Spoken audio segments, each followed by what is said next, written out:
Hey guys, today we'll be talking about these goofy waves that have a strange need to walk around on land like they own the place. I'm talking, of course, about the tsunami.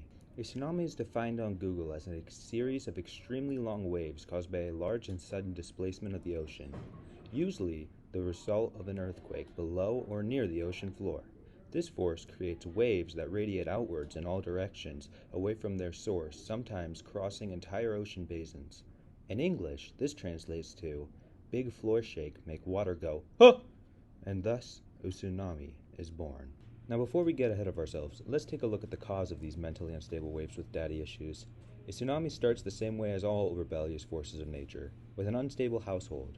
You see, when the ground starts having a seizure, not unsimilar to that of an early 2000s rapper who took one too many Percocets, all this shaking, also known as earthquakes, can affect the ocean floor in a very violent and earthquakey way. All this shaking causes the water to start jiggling and convulsing like Amy Schumer after laughing at one of her own jokes.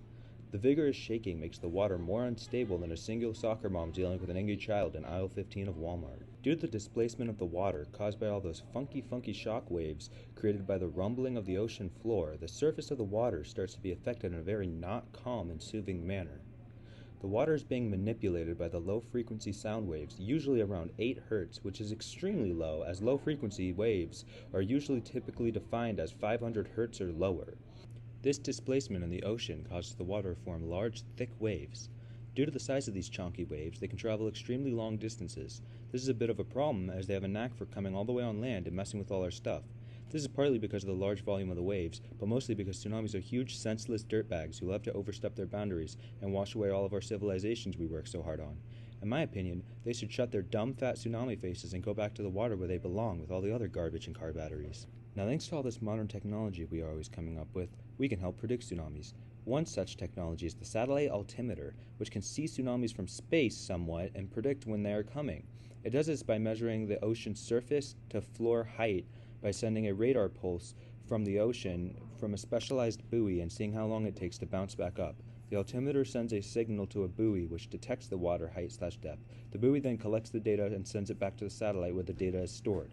If the height drastically increases in a short period of time, then the scientists get notified by the satellite.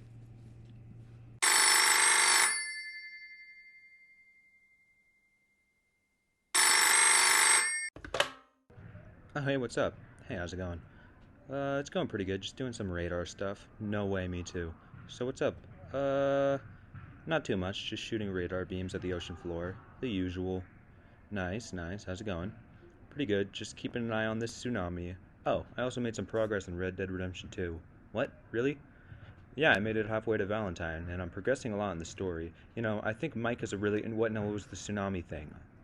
Oh, yeah, there's a tsunami. Huh.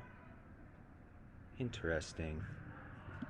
Knowing about tsunamis is important, as they are happening more frequently in recent times, and it's important to understand why this is and how we can better prepare ourselves for them. While before we were unprepared and uneducated on tsunamis, we can now understand and better prepare ourselves and our precious civilizations for their arrivals. Anyway, have fun sleeping tonight. I'm Josh, and you really just sat there and listened to this whole thing.